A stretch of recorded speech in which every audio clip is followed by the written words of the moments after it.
All right, this Wisconsin company, this company says it's about to become the first in the U.S. to offer microchip implants to its employees. You heard that right. Microchip implants under the skin. Josh Rosenthal joins us live from just up the hall to explain this. He's in the building with us right now. Josh, what's this all about?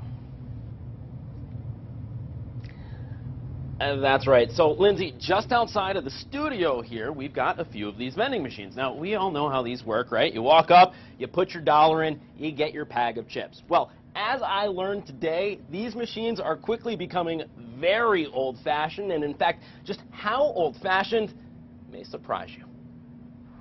At 3 Square Market in River Falls, a team of programmers designed software for break room markets, like this one.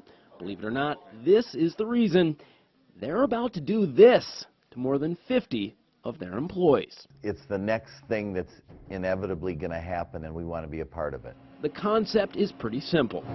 Just like how you can buy something nowadays using your phone, what if you could use a microchip inside your hand instead? Todd, you're going to show us how this could potentially work. Yes, basically what this is considered is a break room market in an office complex. We'll come up, scan the item, we'll hit pay with credit card,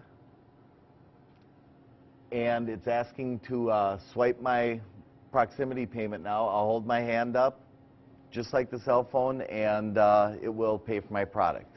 Instead of a credit card, correct, your hand. Because my microchip is now my credit card.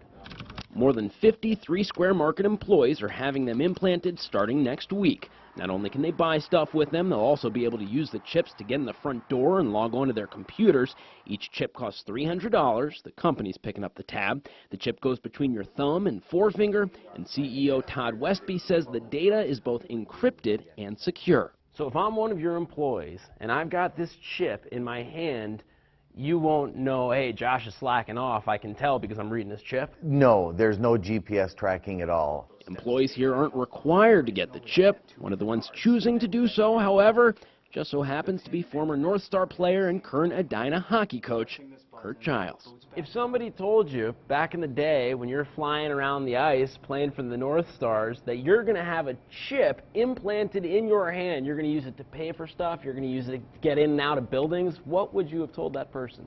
I probably would have thought a chip tooth or a chip of ice, but not a chip that has the technology that we're talking about today. Okay, now, in case you're wondering, Lindsay, each one of these chips, it's about the size of a single grain of rice. It's tiny, just one little grain of rice. And now, get this, if you get one of these implanted into your hand and you want to get rid of it, you know how you do that? For real, they tell me you just pop it out. It's almost hard to believe. Did they offer you one? They did. They very much wanted me to come back next week when they're putting them in employees and get one. Still not sold, but I'm a little closer to being sold than I was when I walked in. Faster from the vending machine. Sure would. All right, now we need to upgrade the vending machines. Yeah, really. All right, thank you, Josh. Sure. All right, this may be the first time a U.S. company is using the technology, but it's already being used in Europe. A company in Sweden offered more than 100 employees the opportunity to get those microchips earlier this year. The company Epicenter Stockholm says phone and internet browsing history poses more of a threat than the chip.